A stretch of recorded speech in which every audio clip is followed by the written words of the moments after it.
আসসালামু আলাইকুম। আজকে আমরা যেই চ্যাপ্টারটা নিয়ে কথা বলবো সেটি হচ্ছে অনুক্রম ধারা। এই চ্যাপ্টারটা আসলে আমরা সবাই কম বেশি 19 পড়ে এসেছি। 19 জেনারেল ম্যাথ এবং হায়ার ম্যাথে এই চ্যাপ্টারটা আসলে আছে, এবং এই চ্যাপ্টারটা থেকে আসলে প্রতি চাকরি পরীক্ষাতেই প্রশ্ন এসে থাকে। স্পেশালি এটা 49-এর সিলেবাসেও আছে আসলে। তাছাড়াও এইখান থেকে কিন্তু আসলে অ্যাডমিশন টেস্টেও আইকিউতে আইকিউ হিসেবে এই চ্যাপ্টার থেকে কিন্তু কোশ্চেন এসে থাকে। তাছাড়া দেখবেন আপনারা যারা বুয়েটে ইঞ্জিনিয়ারিং পড়ার জন্য আগ্রহী, মানে বুয়েটে যারা পরীক্ষা দেন, বুয়েটে 2004-5 সালেও এখান থেকে একটা প্রশ্ন এসেছিল। তো এই চ্যাপ্টারটা আসলে খুবই গুরুত্বপূর্ণ। হ্যাঁ, এটা যদি ভালো করে বোঝা যায় তাহলে পরে এখান থেকে যে কোনো ধরনের কোশ্চেন অ্যান্সার করা খুবই ইজি হবে। ওকে, সো আশা করি সবাই ক্লাসগুলো মনোযোগ দিয়ে শুরু থেকে শেষ পর্যন্ত দেখবেন, কারণ শুরু থেকে শেষ পর্যন্ত দেখলেই কেবল এখান থেকে কোশ্চেন অ্যান্সার করা খুবই ইজি। ওকে, তো কথা না বাড়িয়ে চলে যাওয়া যাক আমাদের প্রধান বিষয়ে। তো অনুক্রম ধারা ব্যাপারটা ভালো করে বোঝার জন্য প্রথমে আমি তিনটা জিনিসের ডেফিনেশন সম্পর্কে একটু জেনে নিই। সেই ব্যাপার তিনটা কি? একটা হচ্ছে প্যাটার্ন, আরেকটা হচ্ছে অনুক্রম, আরেকটা হচ্ছে কি ধারা। প্যাটার্ন, অনুক্রম এবং ধারা। তো আসা যাক প্যাটার্ন জিনিসটা কি। প্যাটার্ন জিনিসটা হচ্ছে যদি এমন হয় যে কতগুলো সংখ্যা পরপর এমন ভাবে আসতে থাকে যে তাদের মধ্যে একটা নির্দিষ্ট নিয়ম আছে। কি বললাম? একটা নিয়ম আছে, একটা নিয়ম আছে বা একটা বিশেষত্ব আছে বা একটা রুল মেনটেন করে তারা চলছে, তাই না? যে সংখ্যাগুলো এমন ভাবে থাকে যে তাদের মধ্যে কি আছে? একটা নিয়ম আছে, তবে এটাকে বলবো আমরা একটা প্যাটার্ন। আচ্ছা, উদাহরণ দেওয়া যাক। উদাহরণ দিলে বুঝা যাবে। যেমন 1 নম্বর উদাহরণ হিসেবে আমি বলতে পারি, ধরেন 1 1 1 1 1 1 1 1 1 1 এই যে দেখেন তো সংখ্যাগুলো যে আসছে, একটু পর একটা বসাচ্ছি আমি। এই সংখ্যাগুলোর মধ্যে কোনো নিয়ম আছে কিনা একটু খেয়াল করেন তো। এই যে প্রথমে যে ওয়ান আছে, ধরেন যে এটাকে যদি আমরা মনে করি প্রথম পদ, এটা আসলে প্রথম পদই বলি, প্রত্যেকটাকে বলা হয় এক একটা পদ, তাই না? তো প্রথম পদে আছে একটা এক, দ্বিতীয় পদে আছে দুইটা এক, তৃতীয় পদে তিনটা এক, 4 নম্বর পদে চারটা এক, 5 নম্বর পদে পাঁচটা এক, তাই না? তাহলে বোঝা যাচ্ছে যততম পদ হবে ততটা ওয়ান হবে। এখন আমি যদি বলি তারপরেরটা কত হবে, তারপরটা মানে ষষ্ঠ পদের কথা আমি বলছি, তাহলে ষষ্ঠ পদে 6টা ওয়ান হবে। যদি সপ্তম পদের কথা বলি 7টা ওয়ান হবে। তো সুন্দর একটা নিয়ম আছে না, যততম পদ, যততম পদ ততটা এক। এই যে নিয়মটা মেনটেন করে দেখেন তো তারা চলছে কিনা, তাই না? সংখ্যাগুলো এইভাবে আসছে না? একটা নিয়ম আছে এটার মধ্যে। তাহলে আমরা এটাকে প্যাটার্ন করতে পারবো? অবশ্যই বলতে পারবো। আবারও বলছি, এই প্রত্যেকটাকে বলা হয় এক একটা পদ। প্রত্যেকটাকে বলা হয় কি একটা পদ বা টার্ম বলা হয়। 2 নম্বর এক্সাম্পলটা দেখেন। আমরা কিন্তু আমাদের দৈনন্দিন জীবনে অনেক প্যাটার্ন দেখে থাকি, বাস্তবিক অর্থে আমরা অনেক প্যাটার্ন দেখে থাকি, হয়তো আমরা বুঝি না। যেমন ধরেন আমাদের যেই ঘড়ি, তাই না? আমাদের ঘড়িগুলো কি হয়, একটা থেকে মানে 1 থেকে 12 পর্যন্ত, তারপরে আবার 1 থেকে 12 পর্যন্ত ঘুরে, তারপরে আবার 1 থেকে 12 পর্যন্ত ঘুরে, মানে এরকম 1 2 3 আপ টু 12। তারপরে আবার কি হয়, রিপিটেশন হয় 1 2 3 আপ টু 12, আবার 1 2 আপ টু 12। দেখেন তো এইভাবে একটা নিয়ম অনুসরণ করে চলছে কিনা ঘড়িটা বারবারে। তাহলে এখানেও তো একটা নিয়ম আছে, 1 থেকে 12 পর্যন্ত যাবে, তারপরে কি হবে, আবার 1 থেকে 12 পর্যন্ত রিপিট হবে, আবার শেষ হবে 12 পর্যন্ত, আবার 1 থেকে 12 রিপিট হবে। তাহলে এখানে একটা নিয়ম আছে, এখানেও কি আছে, একটা নিয়ম আছে। তাহলে এটাকে আমরা কি বলতে পারবো, একটা প্যাটার্ন বলতে পারবো। এটাকে আমরা কি বলতে পারবো, একটা প্যাটার্ন বলতে পারবো। আরেকটা উদাহরণ দেখা যাক। ধরা যাক আমি যদি বলি 2 4 6 8 10 ইলিপসেস। এগুলো কিন্তু ডট ডট বলি আমরা যদিও, কিন্তু এগুলোকে বলা হয় কি ইলিপসেস, তাই না? তো দেখেন 2 4 6 8 10 ডট ডট, আপনারা যারা আমরা যেটাতে অভ্যস্ত সেটা যদি আমি বলি, তো দেখেন এখানেও কিন্তু একটা নিয়ম আছে। সেই নিয়মটা কি, আমি যদি 2 এর সাথে 2 যোগ করি তাহলে কত হয়, 2 এর সাথে ধরেন 2 যোগ করলাম তাহলে আসে 4, 4 এর সাথে যদি আমি 2 যোগ করি তাহলে আসে 6, 6 এর সাথে যদি আমি 2 যোগ করি তাহলে আসে 8, 8 এর সাথে 2 যোগ করি তাহলে কি হবে 10, 10 এর সাথে 2 যোগ করলে কত হবে, এখানে হবে 12। এরকম ভাবে চলতে থাকবে, তাই না? এখানে একটা সুন্দর নিয়ম আছে, পূর্ববর্তী পদের সাথে 2 যোগ করে করে পরবর্তী পদগুলো আসছে, তাই না? পূর্ববর্তী পদের সাথে 2 যোগ করে পরবর্তী পদ আসছে, তাহলে এখানে একটা নিয়ম আছে, তাই না? তো আমিও কি এখানে কি বলবো, আমরা একটা নিয়ম আছে। তাহলে এটাকে আমরা কি বলবো, একটা প্যাটার্ন বলবো। এটাকে আমরা কি বলবো, একটা প্যাটার্ন বলবো। কথা কি বোঝা যাচ্ছে? আবার ধরেন আরেকটা উদাহরণ আমি দিই, 125, তারপরে আমি মাইনাস, তারপরে আমি দিলাম মাইনাস, ধরেন -64, -27, -8, -1, 0, 1, 8। হ্যাঁ, ধরেন যে এটাকে কি বলতে পারি আমি, এরকম ভাবে চলছে। এটাকে আমি কি বলতে পারি বলেন তো? আমি যদি বলি এখানে -5 কিউব, -5 কিউব মানে কি, মাইনাসের উপরে কিউব থাকার কারণে মাইনাসটা মাইনাসে থাকবে। আপনাদেরকে আমি ওই যে কি বলে এটাকে, সরল ও দ্বিঘাত অসমতাতে আমি বলছিলাম, সরল ও দ্বিঘাত অসমতাতে আমি বলছিলাম যে যদি মাইনাসের উপরে জোড় পাওয়ার থাকে তাহলে সেই মাইনাসটা প্লাস হয়ে যায়, আর মাইনাসের উপরে যদি বেজোড় পাওয়ার থাকে তাহলে মাইনাসটা মাইনাস থাকে। তাহলে মাইনাসের উপরে বেজোড় পাওয়ার থাকার কারণে কি হবে, মাইনাসটা মাইনাস থাকবে, আর 5 কিউবে 125। তাহলে দেখেন এখানে কি বলতে পারি আমি, কি বলা যায়, এখানে দেখেন কি বলা যায়, -4 কিউব বলা যায় কিনা দেখেন তো। -64 কে মাইনাসের উপরে 3 থাকার কারণে, মাইনাসের উপর পাওয়ার হিসেবে 3 থাকার কারণে মাইনাস মাইনাস থাকবে, আর 4 কিউবে 64। একইভাবে আমি এটাকে কি বলতে পারি, 3 কিউব, তাহলে -27। এটাকে আমি কি বলতে পারি, -2 কিউব। তাহলে কি বলা যায় বলেন তো, কি বলা যায়, -8, -1 কিউব মানে কত? আচ্ছা, মনে হয় আপনারা দেখতে পাচ্ছেন না, আমি একটু উপরে লিখি এই জিনিসগুলো, আবার একটু আমি এখানে লিখি। হ্যাঁ, এটা এখানে না লিখে আমি উপরে লিখি, যে এটা আসলে এই ঘটনাগুলো কিভাবে আসছে আমি এখানে লিখি। দেখেন তো কি হচ্ছে, -5 cube is equals to -125, -4 cube is equals to -64, -3 cube is equals to -27, -2 cube is equals to -8, -1 cube is equals to -1, তাই না? তারপরে হচ্ছে কি বলতে পারি আমরা, তারপরে আমরা বলতে পারি হচ্ছে 0 কিউব ইজ ইকুয়ালস টু 0, তারপরে 1 কিউব ইজ ইকুয়ালস টু 1, এভাবে চলছে। তাহলে দেখেন এখানে এই জিনিসগুলো চেঞ্জ হচ্ছে, ভিতরে এই জিনিসগুলো চেঞ্জ হচ্ছে, পাওয়ারটা সেম। তাহলে আমি এখানে কি এটাকে বলতে পারি না যে n কিউব? এই সবগুলাকে কি এভাবে প্রকাশ করা যায়, n কিউব, যেখানে n এর মান শুরু হবে কোথা থেকে, -5 থেকে, বড় অথবা 5 এর সমান, এভাবে বলতে পারি, যেখানে n belongs to z, n হচ্ছে পূর্ণ সংখ্যার অংশ হবে, তাই না? পূর্ণ সংখ্যা কোনগুলো, +-1, +-2, +-3, 0 সহ, কিন্তু 0, +-1, +-2, +-3, +-4, এটাকে এইভাবে বলা যায়। অথবা আমরা এরকম বলতে পারি যে n এর মানটা কেমন হবে, -5, -4, -3, -2, -1, 0, 1, 2, 3, আপনি এরকম আসতে থাকবে। n এর মান যদি আপনারা এখানে এগুলা বসান তাহলে আমরা এই পদগুলো পাবো। তাহলে দেখেন তো এই পদগুলো পাওয়ার জন্য একটা নিয়ম আছে কিনা, n কিউব, কথা বলেন, নিয়ম আছে কিনা? কথা বলবেন কি হবে, কমেন্টে বলবেন নিয়ম আছে কিনা। অবশ্যই আছে, যেহেতু নিয়ম আছে তার মানে এটাও কি একটা প্যাটার্ন, এটাও কি একটা প্যাটার্ন। দেখেন এই উদাহরণগুলো আপনারা খেয়াল করেন, প্রত্যেকটাই এক একটা প্যাটার্ন, প্রত্যেকটা এক একটা প্যাটার্ন। ঠিক আছে, বোঝা গেল না গেল না? আশা করি বোঝা গেল যে প্রত্যেকটাই হচ্ছে এক একটা প্যাটার্ন। আমি এই উদাহরণগুলো ওপাশে লিখে রাখছি, কেন লিখে রাখছি এটা আপনাদের আমি বোঝাচ্ছি। তো দেখেন একটা জিনিস আমরা এখান থেকে শিখবো, সাধারণ পদ বলে একটা ব্যাপার আছে।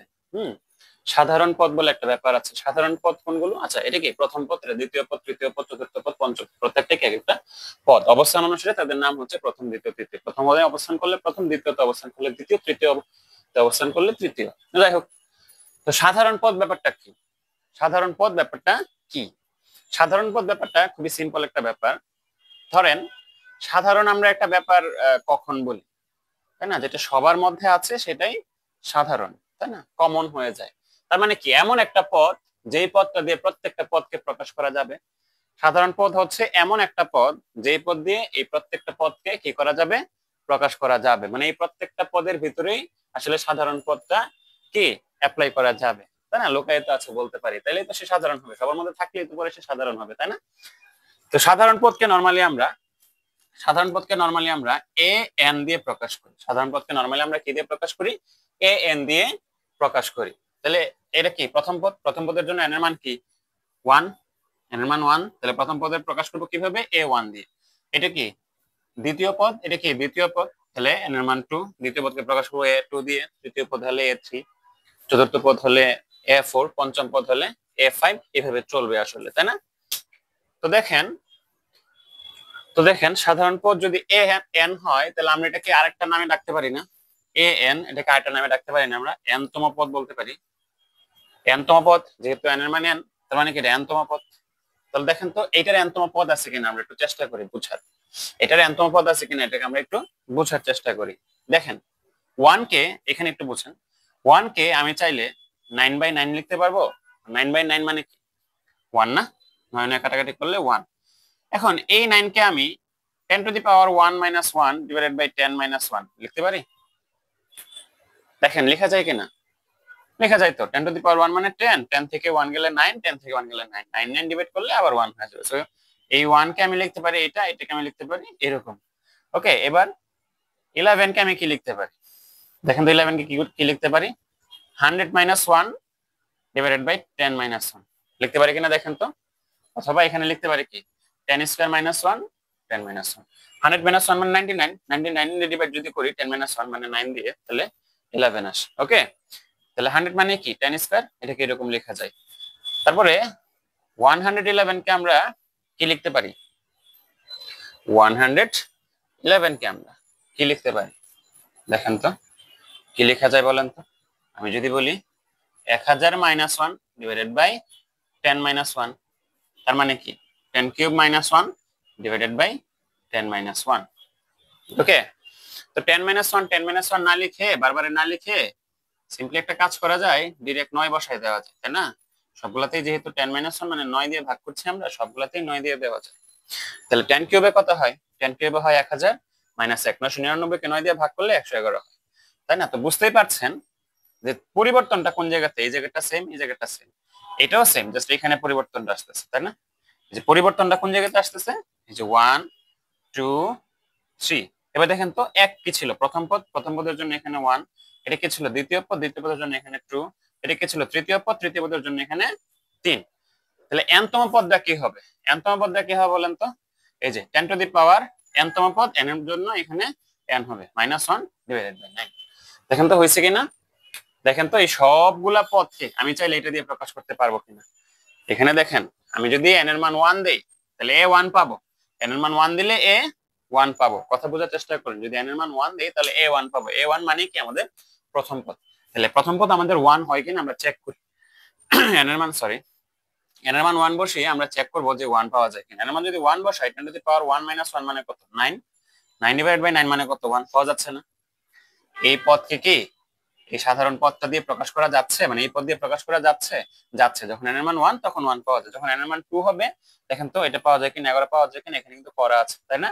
যখন n এর মান 3 তাহলে কিন্তু আমাদের এই তৃতীয় পদ পাওয়া যাচ্ছে। তাহলে এই সবগুলো পদকে কি আমরা এই পদের সাহায্যে প্রকাশ করতে পারি বা এই পদ থেকে পেতে পারি। জাস্ট কি করতে হবে? n এর মান বসাতে হবে। প্রথম পদের জন্য n এর মান 1, দ্বিতীয় পদের জন্য n এর মান 2, তৃতীয় পদের জন্য n এর মান 3। তাহলে এটাকে আমরা কি বলবো? এটাকে বলবো আমরা সাধারণ পদ বা n তম পদ। এটাকে আমরা কি বলবো? an। an মানে কি n তম পদ অথবা সাধারণ পদ, n তম পদ অথবা সাধারণ পদ।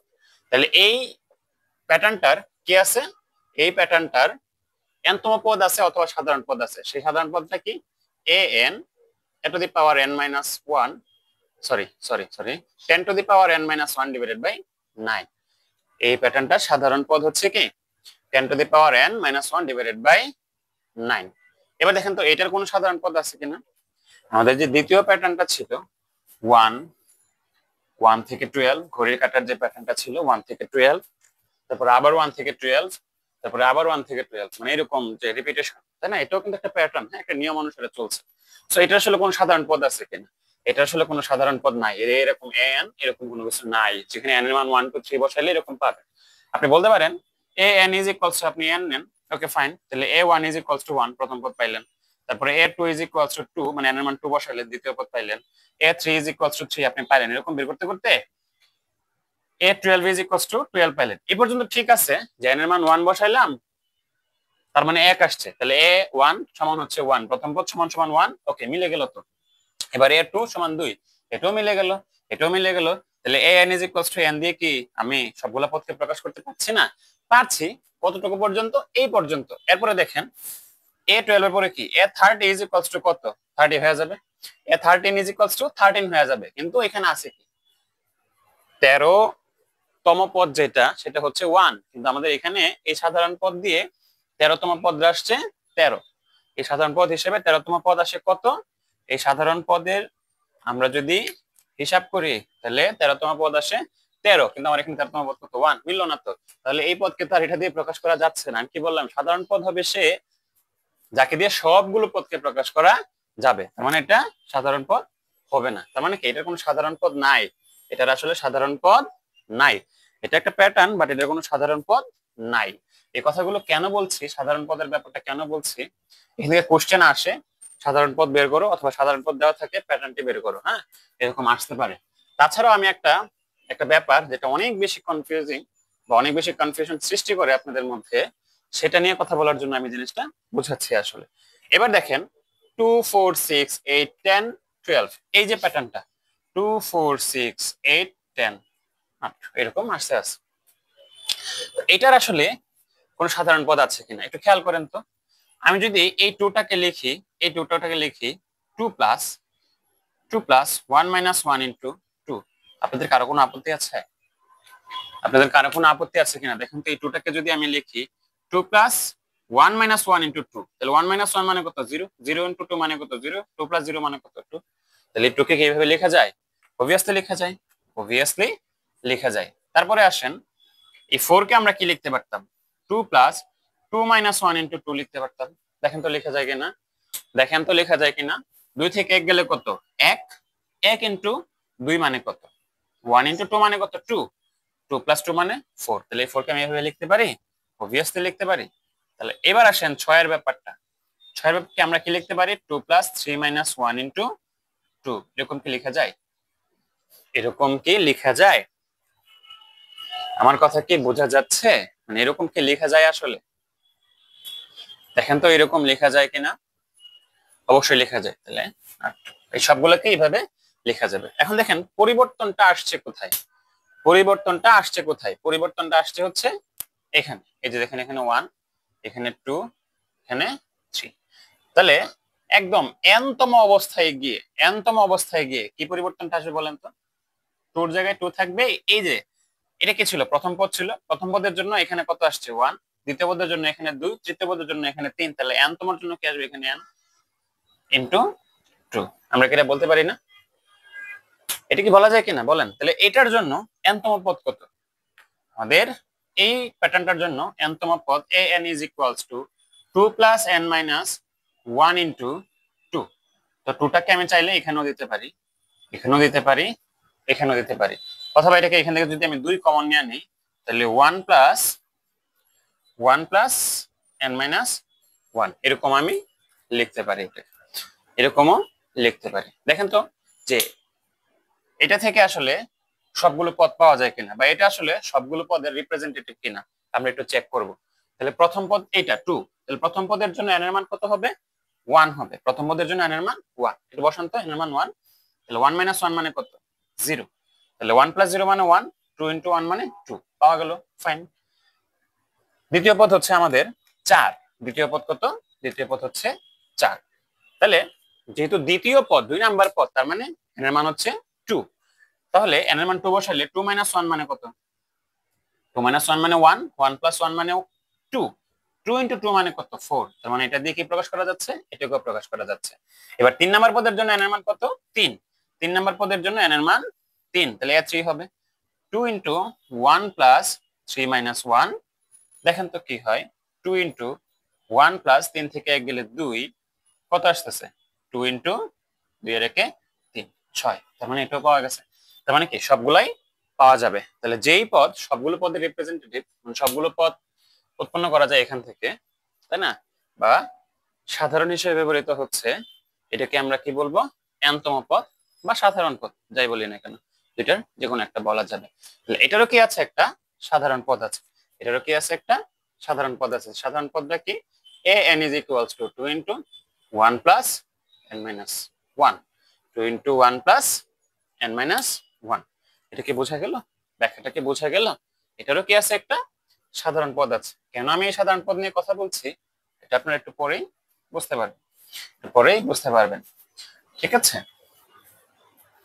তো দেখেন তারপরে যদি আমি এটার কথা বলি, এটা নিয়ে তো আমি কথা বলেই ফেলছিলাম, এই যে n cube, n is equals to n cube, যেখানে n ইজ ইকুয়ালস টু -5 -4 -3 -2 বোঝা যাচ্ছে যে সবগুলো পূর্ণ সংখ্যা হবে, -5 -4 -3 -2 -1 0 1 2 3 এরকম পূর্ণ সংখ্যা হবে n এর মানগুলো, তাই না?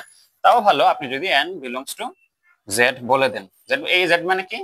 দ্য সেট অফ ইন্টিজার, তাই না? তাহলে n নিতে হবে ইন্টিজার থেকে, যেখানে যেখানে n এর মান হচ্ছে কি -5 থেকে শুরু হবে, -5 -4 -3 -2 -1 0 1 2। ইন্টিজার মানে কি আপনারা জানেন যে 0 +-1 +-2 +-3 এগুলো হচ্ছে আমাদের ইন্টিজার নাম্বার। ওকে, তো n হচ্ছে z এর মধ্যে আছে এবং n এর শুরু হবে কত থেকে? -5 থেকে শুরু হবে, তাই না? n greater or equal -5 এবং n belongs to z। বোঝা গেল? বোঝা গেল কিনা? তাহলে এটারও কি আছে, একটা সাধারণ পদ আছে যার মাধ্যমে আমরা এই সবগুলা পদকে খুঁজে পাই। তাহলে এটারও কি আছে? n তম পদ আছে। সাধারণ পদ মানে n তম পদ, an is equals to কত?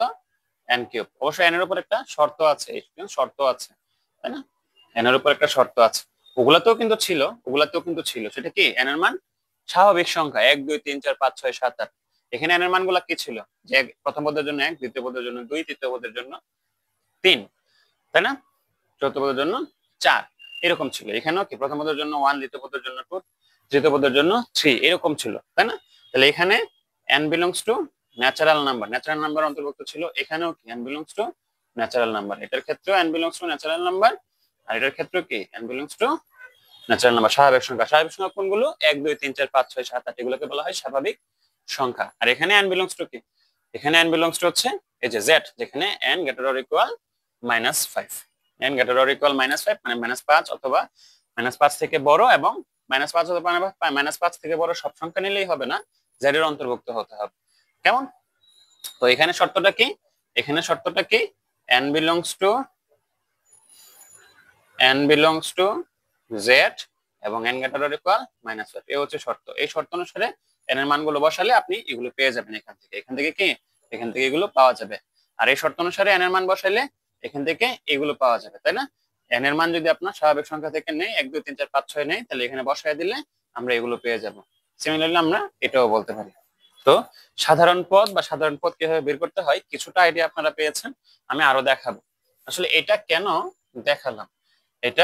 দেখালাম, তো প্যাটার্ন মানে, আমি যদি একটু রিপিট করি, প্যাটার্ন মানে সিম্পলি বললে নিয়ম আছে একটা, নিয়মটা যে কোনো ধরনের হতে পারে, তাই না? যেমন এখানে একটা নিয়ম আছে, নিয়মটা হচ্ছে কি এটা, আমাদের সাধারণ পদই হচ্ছে কিন্তু আমাদের সেই নিয়ম, তাই না? আমাদের সাধারণ পদ হচ্ছে সেই নিয়ম। এটা যেমন এটা একই কথা, এই নিয়মটা মানে এটাই, এই প্যাটার্নের ক্ষেত্রে এটা একই কথা, তাই না? আপনি এভাবে বলতে পারেন, এভাবে বলতে পারেন। তো আমাদের সাধারণ পদটাই হচ্ছে কি? নিয়ম, ঠিক আছে? তো এখানে কি মানে সাধারণ পদ নাই মানে কি নিয়ম নাই? না, ওই যে বললাম রিপিটেশন একটা নিয়ম, যে কোনো ধরনের নিয়ম হতে পারে, তাই না? তো এটা একটা প্যাটার্ন, কিন্তু সাধারণ পদ নেই। এটা একটা প্যাটার্ন, মানে প্যাটার্নের নিয়ম কোনটা? এটা প্যাটার্ন নিয়ম হচ্ছে এটা, অথবা আমি যদি বলি পূর্ববর্তী পদের সাথে 2 যোগ করে পরবর্তী পদ পাওয়া যাচ্ছে, একই কথা। সেম ভাবে এটাও আমরা বলতে পারবো একটা প্যাটার্ন। এবার প্যাটার্ন জিনিসটা যদি ক্লিয়ার হয়ে থাকে, আবার বলছি শুধু একটা নিয়ম আছে, তাই না? এবং নিয়মগুলোর ক্ষেত্রে অনেক সময় দেখা যাবে এরকম সাধারণ পদ থাকবে, অনেক সময় সাধারণ পদ থাকবে না, ঠিক আছে? অনেক সময় সাধারণ পদ থাকবে, অনেক সময় সাধারণ পদ থাকবে না। এবার আসেন অনুক্রম জিনিসটা কি?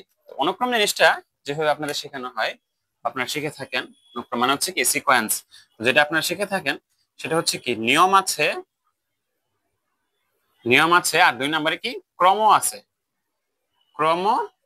মানে ক্রমটা এখানে বিবেচ্য। ক্রম বলতে কি প্রথম পদে যেটা বসার কথা সেটা প্রথম পদেই বসবে, দ্বিতীয় পদে যেটা বসার কথা দ্বিতীয় পদে বসবে, তৃতীয় পদে যেটা বসার কথা তৃতীয় পদে বসবে, এরকম একটা ক্রম থাকবে, তাই না? n এর মান 1 মানে কি প্রথম পদ, তাহলে n = 1 বসায় যেটা আসবে সেটা আমাকে প্রথম অবস্থানে রাখতে হবে। n এর মান যখন 2 মানে দ্বিতীয় পদ 2 নম্বর অবস্থানে থাকার কথা, তো n এর মান 2 বসায় যা আসবে সেটাকে আমার দ্বিতীয় অবস্থানেই রাখতে হবে। আর কি আছে, একটা নিয়ম আছে। তো দেখেন আপনাদেরকে যেটা শেখানো হয় সেটা যদি আমি একটু বলি, নিয়ম আছে এবং ক্রম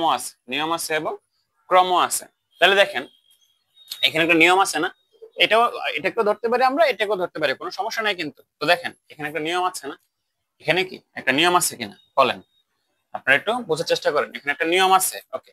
আমাদের এই এক নাম্বার প্যাটার্নটার ক্ষেত্রে একটা নিয়ম আছে, সেই নিয়মটা কি? সেই নিয়মটা হচ্ছে এই যে এটা n-1 / 9। এবার n এর মান যখন আপনারা 1 বসাবেন, n এর মান 1 মানে কি প্রথম পদ, মানে প্রথম অবস্থায় যে থাকবে, n এর মান 1 বসাইলে n is equals to 1 হলে a1 is equals to আসে 1। তাহলে n এর মান 1 এখানে বসানোর পরে যাই আসুক না কেন সেটাকে আমার প্রথম অবস্থানেই রাখতে হবে, তাই না? যেহেতু এখানে ক্রম আমার বিবেচনা করতে হবে, n এর মান 1 বসানোর পরে যাই আসুক সেটাকে প্রথম অবস্থানে রাখতে হবে, তাহলে এটাকে আমি প্রথম অবস্থানে রাখলাম। তো n এর মান যখন আমরা 2 বসাই তখন 10⁻2 মানে 100, 100 থেকে 1 গেলে 99, 99 9 দিয়ে ভাগ করলে 11। তাহলে a2 is equals to কত আসে? 11 আসে। তাহলে a2 মানে কি দ্বিতীয় পদ, তাহলে আমার এই 11 কে দ্বিতীয় অবস্থানে রাখতে হবে, তৃতীয় বা চতুর্থ দিলে হবে না। এভাবে যদি আপনি n এর মান 3 বসান, 4 বসান, এই একটু আগে আমি বলছি কিন্তু এই জিনিসটা, তো 3 বসাইলে আসে 111। তাহলে 111 এর আমার 3 নম্বরের অবস্থানে রাখতে হবে, 4 নম্বর 5 নম্বর বসাইলে এটা কিন্তু আর কি হবে না, এটা কিন্তু আর অনুক্রম হবে না, সিকোয়েন্স হবে না। তো দেখেন এর ক্ষেত্রে আমরা কি বলতে পারি, নিয়মও আছে ক্রমও আছে, নিয়মও আছে ক্রমও আছে, এর ক্ষেত্রে কি আছে নিয়মও আছে ক্রমও আছে। সো এটা কি একটা অনুক্রম, এটা কি একটা অনুক্রম, এটা কি একটা অনুক্রম। আবার এটা কিন্তু একটা প্যাটার্ন, আবার এটা একটা প্যাটার্ন, আবার এটা একটা প্যাটার্ন। একটা অনুক্রম যেমন এটা একটা প্যাটার্ন। আপনাদের যেটা শেখানো হয় সেটা অনুসারে আমি বলছি আর কি, নিয়ম আছে ক্রম আছে, নিয়মও আছে ক্রমও আছে। কেমন? নিয়মও আছে ক্রমও আছে, এটাকে কি বলা হয় একটা প্যাটার্ন, সরি অনুক্রম বলা হয়। সো এই অনুসারে কি এটা একটা কি হইলো অনুক্রম হইলো। এবার এবার এবার খেয়াল করেন, আমি যদি বলি যে এটার কথা যদি আমি বলি, 4 নাম্বার যে एग्जांपलটা আমি একটু আগে দিলাম সেটার কথা যদি বলি, সেটার ক্ষেত্রে an কি ছিল, নিয়মটা কি ছিল -n³, তাই না? Sorry sorry sorry sorry sorry sorry এটার ক্ষেত্রে নিয়মটা কি ছিল আমাদের, নিয়মটা ছিল আমাদের n³। এটার ক্ষেত্রে আমাদের নিয়মটা ছিল n³, তাই না?